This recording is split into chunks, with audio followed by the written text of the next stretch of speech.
Hello everyone, नमस्ते, सुस्वागतम, welcome. बहुत बहुत स्वागत करता हूं आप सभी का एसएलवी, एसएससी एंड रेलवे की इस ऑफिशियल यूट्यूब प्लेटफॉर्म पे। दोस्तों, रेलवे के टेक्नीशियन की वैकेंसी आई, लोगों ने फॉर्म फिल करना स्टार्ट किया। कई सारे लोग अभी भी रुके हुए हैं, थोड़ा सा इंतजार कर रहे हैं कि कौन सा जोन सेफ है, कहां से फॉर्म फिल करना चाहिए। तो फॉर्म वगैरह तो सब फिल कर रहे हैं, सब अपनी अपनी तैयारी भी कर रहे हैं, अलग अलग प्लेटफॉर्म से जहां से जिसको सुटेबल लग रहा है सब अपनी तैयारी बिल्कुल बढ़िया तरीके से कर रहे हैं। लेकिन एक बात ऐसी है जो सभी के लिए जाननी बहुत जरूरी है कि सर, टेक्नीशियन में जब नौकरी लग जाएगी तो पैसा कितना मिलेगा, सैलरी कितनी मिलेगी।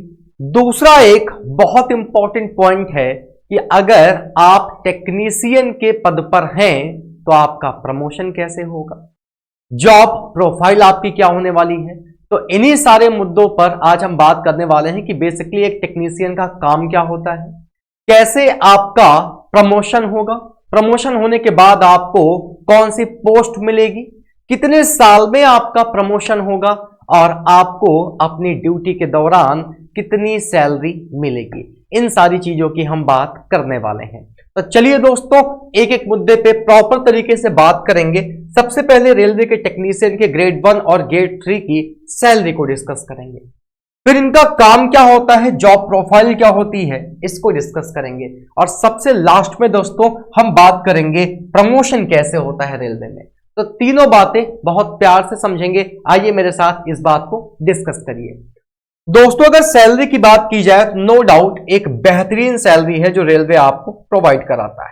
मैंने पूरा का पूरा डेटा यहां पे अरेंज कर रखा है। एक तरफ हम बात करेंगे ग्रेड 1 की और एक तरफ हम बात करेंगे ग्रेड 3 की। अगर हम ग्रेड 1 की बात करें तो दोस्तों ग्रेड 1 जो है ये पे लेवल 5 की जॉब है, जिसमें आपका जो बेसिक पे रेलवे आपको पे करता है वो 29,200 रुपए पे करता है। डीए आपको यहां पे अच्छा खासा मिल जाता है जो कि 13,432 रुपए मिलता है। टीए जो आपको यहां पे मिलता है वो 5,256 रुपए मिलता है, और एचआरएस जो आपको यहां पे मिलता है वो आपको 7,884 रुपए मिलता है। ओवरऑल अगर हम टोटल की बात करें तो टोटल जो सैलरी बनती है वो 55,772 रुपए बनती है, और नो डाउट ये एक गुड अमाउंट है, ये एक गुड अमाउंट है, इसको आप बैड अमाउंट नहीं कहोगे।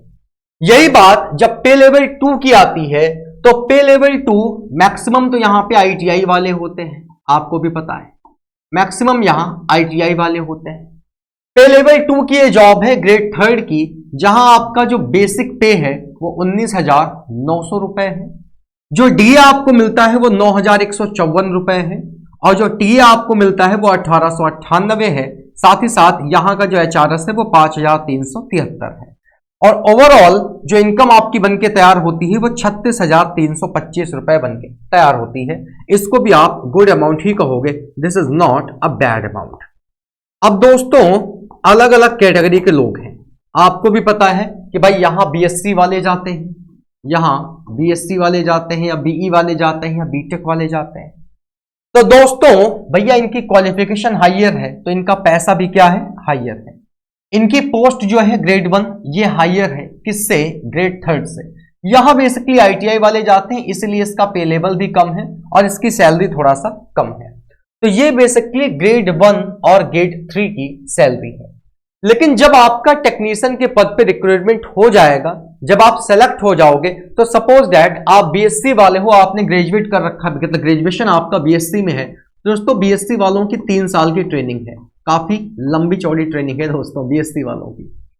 इस 3 साल की ट्रेनिंग के दौरान केवल आपको बेसिक पे और डीए ही मिलेगा, आपको एचआरएस और टीए नहीं मिलेगा। आप इसका मतलब ये कह सकते हो कि अगर आप ट्रेनिंग पीरियड की बात करोगे तो जब तक आपकी ट्रेनिंग चलेगी, ट्रेनिंग के दौरान 29 और 13 तकरीबन आप कह सकते हो ऑन एन एवरेज 42,000 रुपए ही सैलरी आपको पे की जाएगी। जब ट्रेनिंग के बाद आपकी पोस्टिंग हो जाएगी परमानेंटली, तो आफ्टर पोस्टिंग आपकी जो सैलरी है मेरे प्यारे दोस्तों वो पूरी की पूरी यानी कि 55,772 रुपए बनने लगेगी। सेम प्रोसेस यहां भी है। आईटीआई वालों की जो ट्रेनिंग है ये आपकी 6 महीने है। 6 महीने की जब तक आपकी ट्रेनिंग चलेगी, ट्रेनिंग पे आपको केवल और केवल बेसिक पे और डीए का ही पेमेंट किया जाएगा, ऑन एन एवरेज आप कह सकते हो 29,000 रुपए के आसपास आपको ट्रेनिंग पीरियड में जो सैलरी है वो रेलवे प्रोवाइड कराएगा। इसके बाद दोस्तों जब आपका सिलेक्शन हो जाएगा, जब प्रॉपर आपका रिक्रूटमेंट हो जाएगा, मतलब आप पोस्टिंग हो जाएगी, तो उसके बाद आपको टी और एचआरएस भी मिलने लगेगा और तब आपकी जो सैलरी है वो 36,325 रुपए बनने लगेगी। तो ये जो अभी हमने जिस मुद्दे पे बात की दोस्तों, ये बात थी बेसिकली सैलरी की, कि अगर आप रेलवे के टेक्नीशियन के थ्रू कह सकते हो सेलेक्ट हो रहे हो, तो ग्रेड 3 में जाने पे आपको कौन सी मतलब कितनी सैलरी मिलेगी और ग्रेड 1 में जाने पे आपको कितनी सैलरी मिलेगी। अब यहां पे मन में कोई ये डाउट मत रखना कि सर मैं तो ग्रेड 3 में जा रहा हूं और मैं इलेक्ट्रिकल में जा रहा हूं, मैं फिटर में जा रहा हूं, मैं मैकेनिकल में जा रहा हूं। सर अलग अलग बता दीजिए ट्रेड वाइज सैलरी क्या होती है। ट्रेड वाइज सैलरी नहीं, सबकी सैलरी फिक्स है। ऐसा नहीं है कि आप मतलब ये सोचो कि आप फिटर हो और मैं मैकेनिकल में जा रहा हूं या इलेक्ट्रिकल में जा रहा हूं तो आपकी सैलरी अलग और मेरी सैलरी अलग होगी। ये एक कॉमन सैलरी है जो ऑन एन एवरेज सारे ट्रेड वालों की बिल्कुल सिमिलर होती है, क्योंकि आईटीआई वाले जो बंदे हैं उन्होंने ऑलरेडी। अच्छा एक क्वेश्चन और यहां से बनता है कि सर एक बात बताइए कि यहां पे जो पे लेवल 5 है, यहां पे बीएससी वाले जो हैं इनकी ट्रेनिंग 3 साल क्यों होती है, इसका भी जवाब दीजिए। एक्चुअली दोस्तों बीएससी वालों की जो ट्रेनिंग है ये 3 साल होने की वजह मैं आपको बताता हूं। इनके 3 साल होने की वजह ये है मेरे दोस्तों कि इनको क्या है, इन्होंने पहले कोई कह सकते हो प्रैक्टिस तो कर नहीं रखी है।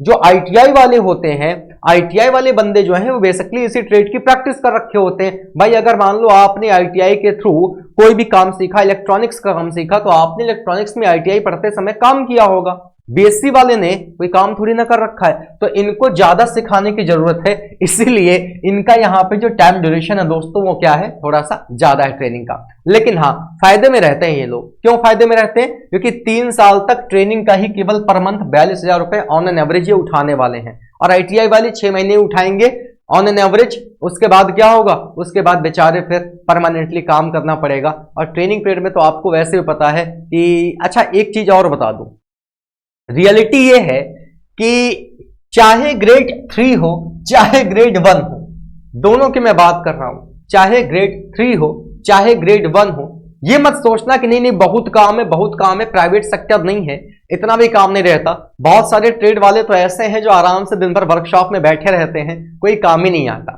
ऐसा नहीं है कि काम नहीं है, काम है, बट ऐसा मत समझना कि नहीं भैया बहुत ज्यादा काम है, इतना ज्यादा प्रेशर रहेगा, इतना ज्यादा वर्कलोड रहेगा कि हमारी तो हालत खराब हो जाएगी। ऐसा कुछ नहीं होने वाला है मेरे दोस्तों, आपको नॉर्मल काम ही करना पड़ेगा। अब मेन मुद्दा यह है कि सर एक बात बताइए, हमें यह नहीं पता कि आखिर इनकी जॉब प्रोफाइल क्या है। जो ग्रेड 1 में सेलेक्ट होके जाएगा उसको क्या काम करना पड़ेगा, और सर जो ग्रेड 3 में सेलेक्ट होके जाते हैं इनको क्या काम करना पड़ता है, और दोनों के कामों में अंतर क्या है, दोनों की जॉब प्रोफाइल बेसिकली अगर बता देंगे तो बढ़िया रहेगा। तो आइए दोस्तों बात करते हैं किसकी, बात करते हैं जॉब प्रोफाइल की।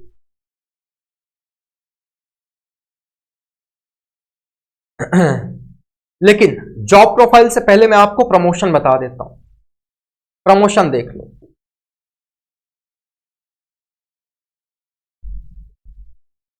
तो दोस्तों रेलवे टेक्नीशियन में जब आपकी नौकरी लग जाएगी, तो नौकरी लगने के बाद सपोज दैट अगर आप ग्रेड 3 में ज्वाइन करते हो या फिर अगर आप ग्रेड 1 को ज्वाइन कर रहे हो, तो आपका प्रमोशन कैसे होगा, यह भी एक मेन मुद्दा है कि सर अगर प्रमोशन होता है तो प्रमोशन कितने टाइम ड्यूरेशन में होता है, प्रमोशन होने के बाद हमको कौन सी पोस्ट मिलती है, जिस पोस्ट पे हम नौकरी करेंगे उस पोस्ट का नाम क्या है।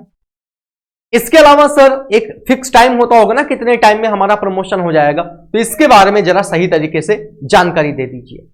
मेरे प्यारे दोस्तों अगर हम प्रमोशन की बात करें, तो अगर आपने ग्रेड 3 को ज्वाइन किया है, बहुत ध्यान से मेरी बात को समझना, अगर आप आईटीआई वाले हैं और आपने ग्रेड 3 को ज्वाइन किया है, तो यह बात ध्यान में रखिएगा कि ग्रेड 3 में ज्वाइन करके रखोगे तो इसका लेवल 2 पे स्केल है, जिसकी ग्रॉस पे जो आपका कह सकते हो वो 1900 रुपए है। ग्रेड 3 के बाद रेलवे में जो प्रमोशन होता है दोस्तों वो 3 से 5 साल में होता है। कितने साल में होता है? 3 से 5 साल में। 3 से 5 साल में आप ग्रेड 3 से कहां मूव करोगे? ग्रेड 2 में मूव करोगे। जब आप ग्रेड 2 में पहुंचते हो तो ग्रेड 2 लेवल 4 की नौकरी है, जिसका ग्रेड पे दोस्तों 2400 होता है। कितना ग्रेड पे होता है? 2400 ग्रेड पे होता है। ग्रेड थर्ड के बाद आप पहुंचते हो ग्रेड सेकंड में, और तब कहीं ग्रेड सेकंड के बाद आप ग्रेड वन में पहुंचोगे, जिसका लेवल 5 पे स्केल होता है। ग्रॉस पे आपका जो है ये 2800 होता है। अब आप देखो, आप कहीं 5 से 8 साल क्या करोगे, रेलवे की सर्विस कर लोगे, तब जाके ग्रेड वन पे पहुंचोगे। और जिन्होंने ग्रेड वन को डायरेक्टली ज्वाइन कर लिया वो सीधे यहां पे रहेंगे। अभी जो आपकी वैकेंसी आई है वो वैकेंसी एक तो इसकी है ग्रेड थर्ड की, और एक आपकी ग्रेड वन की है। तो आप खुद सोचो कि जो ग्रेड वन पे ज्वाइन करेंगे वो यहां रहेंगे, और जो ग्रेड थर्ड पे ज्वाइन करेंगे वो यहां रहेंगे। 3 से 5 साल की नौकरी करोगे तब कहीं ग्रेड सेकंड में आओगे, फिर उसके 3 से 5 साल में आप ग्रेड फर्स्ट में आओगे। यानी कि मोटा मोटा मान के चल लो, अगर 3 साल में भी प्रमोशन हो गया तो कहीं 6 से 7 साल बाद आप ग्रेड थर्ड से ग्रेड वन में आ पाओगे। ग्रेड वन के बाद दोस्तों, अब जो लोग ग्रेड वन को डायरेक्टली ज्वाइन करेंगे, ग्रेड वन के बाद दोस्तों आप सीनियर टेक्नीशियन बन जाते हो। सीनियर टेक्नीशियन लेवल 6 की जॉब है, जिसका ग्रेड पे 4200 है। दोस्तों क्या आपको पता है, रेलवे में जो जेई होता है उसका भी ग्रेड पे कितना होता है, उसका भी ग्रेड पे आपका 4200 होता है। और लेवल 6 की ये भी जॉब है। इसका मतलब जैसे ही ग्रेड वन से आपका प्रमोशन होगा, ग्रेड वन से प्रमोशन होने के बाद आप सीधे जेई के बराबर तनख्वाह उठाने लगोगे। बल्ले बल्ले हैं भाई, बल्ले बल्ले, 70,000 रुपए कम से कम सैलरी बनेगी। अब दोस्तों जब आप ग्रेड वन से प्रमोट होके आते हो तो ग्रेड वन से प्रमोशन के बाद आप बनते हो सीनियर टेक्नीशियन, और फिर से 3 से 5 साल के बाद सीनियर टेक्नीशियन से आप बन जाते हो जेई। और जब आप जेई बन जाते हो तो जेई के बाद आप सीधे आगे मूव करोगे, और जेई से जो प्रमोशन होता है दोस्तों वो एसएससी का होता है। एसएससी में आपका जो ग्रेड पे है वो 4600 है दोस्तों। सीनियर सेक्शन इंजीनियर है ये आपका लेवल 5 की जॉब है, जिसमें ग्रेड पे आपका 4600 है। सीधे 75,000 प्लस सैलरी जो है वो आपकी यहां पे बनेगी। तो आपकी जो वैकेंसीज आई हैं रेलवे की टेक्नीशियन की, इस टेक्नीशियन की वैकेंसी में आपका प्रमोशन किस तरीके से होगा, इस मुद्दे पे दोस्तों हमने बात की कि सबसे पहले अगर आप ग्रेड थर्ड से ज्वाइन करते हो तो आप ग्रेड सेकंड में जाओगे, फिर ग्रेड वन में जाओगे, फिर आप सीनियर टेक्नीशियन बनोगे, फिर इसके बाद जेई बनोगे, उसके बाद एसएससी बनोगे। अब तक की आपकी जो नौकरी है वो खत्म हो चुकी होगी, 60 साल के हो चुके होगे, रिटायरमेंट का नंबर आ जाएगा। तो ये एक प्रमोशन का सिस्टम है। रेलवे में डिपार्टमेंटल एग्जाम भी होते हैं दोस्तों। डिपार्टमेंटल एग्जाम देके भी आप थोड़ा सा जल्दी प्रमोट हो सकते हो। ये बेहतर चीज है कि आपको मौका मिलेगा, आप पढ़ते रहिए, आप तैयारी करिए, और डिपार्टमेंटल एग्जाम देके आपका जो प्रमोशन है वो थोड़ा सा जल्दी हो सकता है। तो भैया ये था आपके प्रमोशन का सिस्टम। मैंने आपको बता दिया कि अगर आपका प्रमोशन होगा तो प्रमोशन होने के बाद आपको कौन कौन सी पोस्ट मिलेगी। एक सवाल जो आप सभी के मन में है, वो सवाल आप सभी के मन में क्या है?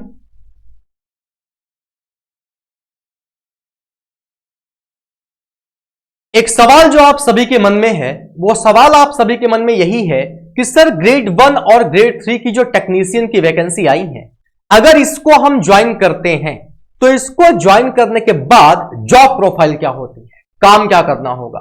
तो इसके काम में मैं आपको फर्क बता देता हूं, बहुत सिंपल सा फर्क है। आपने कभी ये बात नोटिस की है, जब किसी आप बड़े स्टेशन पे एंट्री करते हो, जब भी आप किसी बड़े रेलवे स्टेशन पे एंट्री करते हो तो बड़े रेलवे स्टेशन के पहले ही, यानी कि रेलवे स्टेशन के काफी पहले, जैसे आपकी ये रेलवे लाइन है, ये 2 ट्रैक हैं, आपने देखा होगा अगर यहां पे आपका स्टेशन है, अगर यहां पे स्टेशन है तो क्योंकि स्टेशन में तो कई सारी लाइन होती हैं, स्टेशन में तो कई सारी लाइन होती हैं, तो आपने देखा होगा आपकी 2 लाइन जाके इनमें सब क्या होती हैं, जुड़ने लगती हैं, कहीं ना कहीं इसी स्टेशन के लाइंस में मर्ज होती हैं। और ये जहां मर्ज होती हैं, यानी कि वो पॉइंट जहां से आपकी जो ट्रेन है वो स्टेशन में इंटर करती है, स्टेशन में इंटर करती है। यहीं पे आपने देखा होगा कि भैया आर्टिफिशियल छोटे छोटे क्या होते हैं, घर बने होते हैं। घर टाइप के का मतलब वो रखा होता है, बड़े बड़े बक्सा टाइप के। यहां पे दोस्तों सारे के सारे टेक्नीशियन बैठते हैं, सिग्नल डिपार्टमेंट वाले। इनका काम क्या है? इनका काम है रेलवे स्टेशन पे अंदर आने वाली, हर एक रेलवे स्टेशन के पहले ये होता है, रेलवे स्टेशन पे अंदर आने वाली और इस रेलवे स्टेशन से बाहर जाने वाली जितनी भी ट्रेन है, इन सब का डेटा मैनेज करना इन्हीं का काम होता है। सिग्नल को संभालना, ट्रैक का पूरा डेटा, ये सारा का सारा काम जो है वो इन्हीं का होता है। और ये होते हैं ग्रेड ग्रेड 1 वाले, ये होते हैं ग्रेड 1 वाले। जो ग्रेड 1 वाले होते हैं इनका काम होता है किसी भी रेलवे स्टेशन पे इंटर करने वाली सारी रेलगाड़ी या उस पर्टिकुलर स्टेशन से बाहर जाने वाली जितनी भी रेलगाड़ी हैं, इन सारी रेलगाड़ियों का डेटा अपने पास स्टोर करना। और आपने देखा होगा जहां से ये लाइन आपकी मर्ज होती है यहीं पे आपके सिग्नल पोल होते हैं, यहीं पे आपके सिग्नल पोल होते हैं। सिग्नल पोल जान रहे हो ना, अरे जिसमें लाल बत्ती जलती है, जिसमें लाल बत्ती जलती है। तो दोस्तों पूरे सिग्नल को मैनेज करना, पूरे ट्रैक्स को मैनेज करना, हर एक गाड़ी जो स्टेशन पे इंटर कर रही है, जो स्टेशन से बाहर जा रही है, उसको मैनेज करना, ये काम दोस्तों टेक्नीशियन का होता है। और ये ग्रेड 1 वाले टेक्नीशियन होते हैं। कौन से टेक्नीशियन होते हैं? ग्रेड 1 वाले टेक्नीशियन होते हैं। तो जितने भी लोग ग्रेड 1 पे ज्वाइन करोगे, आपको पर्टिकुलर कोई जोन तो आपको पता ही है, अलग अलग जोन से आप अप्लाई करोगे, फिर वहां पे आपको कोई एक रेलवे स्टेशन मिलेगा। उस रेलवे स्टेशन के पहले दोस्तों इन्होंने अपने क्या कर सकते हो, ये अपने एक तरीके से ऑफिस जो है वो बना रखे हैं। उन्हीं ऑफिसेज में आपको रहना होगा और रह के जो भी आपका काम है, ट्रैक का पूरा डेटा, ट्रेन का पूरा डेटा, सिग्नल को मैनेज करना, ये सारा का सारा काम आपको यहां से मैनेज करना पड़ेगा। अब दूसरी तरफ बात आती है दोस्तों किसकी? दूसरी तरफ बात आती है ग्रेड 3 वालों की। दोस्तों आपने सुना होगा रेलवे के वर्कशॉप के बारे में, आपने रेलवे वर्कशॉप के बारे में सुना होगा। रेलवे वर्कशॉप में जितने भी आपके टेक्नीशियन रहते हैं, ये सारे के सारे टेक्नीशियन आपके ग्रेड 3 वाले होते हैं, ग्रेड 3 वाले होते हैं, जो ITI से होके जाते हैं। अब यहां पे क्या काम होता है? देखो वर्कशॉप में बहुत सारे काम होते हैं। इलेक्ट्रॉनिक वालों का अपना काम होता है, मैकेनिकल वालों का अपना काम होता है, फिटर वालों का अपना काम होता है, क्योंकि यहाँ पे अलग अलग ट्रेड होते हैं। तो आप लोग जो भी ग्रेड 3 पे रिक्रूट होके जाओगे, जितने भी आपके ITI वाले लोग हैं, ये सारे के सारे लोगों को रेलवे के वर्कशॉप में नौकरी मिलेगी। वर्कशॉप में काम आया तो ठीक है, नहीं आया तो आराम से बैठ के क्या करोगे? मौज करोगे। जी हाँ, ये वही वर्कशॉप है कि किसी भी ट्रेन का कोई कोच खराब हो गया तो कोच कहां जाता है? वर्कशॉप जाता है। फिर देखा जाता है भाई कोच में क्या समस्या है, वॉशरूम में समस्या है, उस वाले ट्रेड को बुलाओ। अच्छा वायरिंग में दिक्कत आ रही है, चलो भैया इलेक्ट्रॉनिक वाले तुम आ जाओ। तो सबका अपना अलग अलग ट्रेड है, सबका अपना अलग अलग काम फिक्स है, और सबका जो भी काम फिक्स है उस फिक्स हुए काम के अकॉर्डिंग ही इनको यहाँ पे क्या होता है? दिया जाता है। तो जितने भी भैया रेलवे में टेक्नीशियन बनोगे, जो ग्रेड 3 में होके जाओगे, वो सारे के सारे रेलवे के वर्कशॉप में काम करोगे। हर एक बड़े स्टेशन, हर स्टेशन पे वर्कशॉप भी नहीं होती, हर एक बड़े स्टेशन पे रेलवे ने स्टेशन के आसपास आगे पीछे आपने देखा होगा वर्कशॉप बना रखे हैं। जितने भी ग्रेड 3 के टेक्नीशियन होते हैं वह सारे के सारे रेलवे की वर्कशॉप में काम करते हैं। तो उम्मीद है कि दोनों की जॉब प्रोफाइल में क्या अंतर है, ये बात भी आपको बढ़िया तरीके से समझ में आ गई होगी। तो दोस्तों एक कंप्लीट इंफॉर्मेशन इस वीडियो के माध्यम से मैंने आपके पास तक पहुंचाई है। वीडियो पसंद आई हो तो चैनल को क्या करिएगा? सब्सक्राइब करिएगा, बेल आइकन प्रेस करिएगा, ताकि हर एक वीडियो का प्रॉपर नोटिफिकेशन आपको मिल सके। उम्मीद करता हूं बात बढ़िया तरीके से समझे होंगे। डेली दोस्तों शाम को 4 बजे क्लास पढ़ा रहा हूं, जिसमें मैं ही नहीं सारी फैकल्टीज आपको क्लास डिलीवर कर रही हैं। शाम को 4 बजे रेलवे के लिए मैं मैथ पढ़ा रहा हूं, रेलवे के लिए मैं मैथ पढ़ा रहा हूं। आइए इस क्लास को अटेंड करिए और देखिए, अगर आपको लगता है कि नहीं मैं वाकई में बेहतर तरीके से आपको सारी चीजें डिलीवर कर रहा हूं तो कंटिन्यू करिए। और केवल मैथ की ही नहीं दोस्तों, जीएस की, जीएस के साथ साथ रीजनिंग की, हर एक सब्जेक्ट की प्रॉपर क्लासेस जो हैं वो आपको आपकी इसी चैनल पे प्रोवाइड कराई जा रही हैं। तो इन प्रॉपर क्लासेस के लिए आपको करना क्या होगा? इन प्रॉपर क्लासेस के लिए आपको चैनल को सब्सक्राइब करके बेल आइकन प्रेस करना होगा। शेड्यूल देख लीजिए, हर एक टीचर की अपनी एक फिक्स टाइमिंग है और उस फिक्स टाइम में वो टीचर क्या करता है? अपनी जो क्लास है वो आपको डिलीवर कर रहा है। इसके अलावा अगर अभी तक आपने स्किल लवर वीर के ऑफिशियल एप्लीकेशन को इंस्टॉल नहीं किया है तो दोस्तों इस एप्लीकेशन को इंस्टॉल कर लीजिएगा। इससे आपको फायदा क्या होगा? आपको जाना है दोस्तों प्ले स्टोर पे, सर्च करिएगा स्टडी लवर वीर। जब आप स्टडी लवर वीर सर्च करोगे तो आपको ये पूरा का पूरा एप्लीकेशन मिल जाएगा। इंस्टॉल करिएगा, रजिस्टर करिएगा, मोबाइल नंबर, ईमेल आईडी, नाम वगैरह डाल के। यहाँ पे दोस्तों आपको फ्री पीडीएफ मिल जाएंगी, यहाँ पे आपको फ्री पीडीएफ मिल जाएंगी प्रैक्टिस के लिए। यहाँ पे आपको डेली दोस्तों क्विज मिल जाएगा आपकी प्रैक्टिस के लिए। यहाँ दोस्तों डेली आपको करंट अफेयर्स के क्विज मिल जाएंगे। यहाँ डेली आपको कह सकते हो क्लासेस जो हैं वो मिल जाएंगे, और क्लासेस जो आप करोगे उन्हीं क्लासेस की PDF भी आपको यहीं पे प्रोवाइड कराई जाएंगी। तो दोस्तों ये सारी चीजें जो है वो आपके लिए पूरी तरीके से फ्री ऑफ कॉस्ट है, जिसमें कोई पैसा नहीं लग रहा है। तो आज ही जाइए और इस एप्लीकेशन को इंस्टॉल करिए। तो मिलते हैं दोस्तों आपसे अगली क्लास में, तब तक के लिए जय हिंद। उम्मीद है कि ये जानकारी आपको बेहतर लगी होगी। जय हिंद दोस्तों।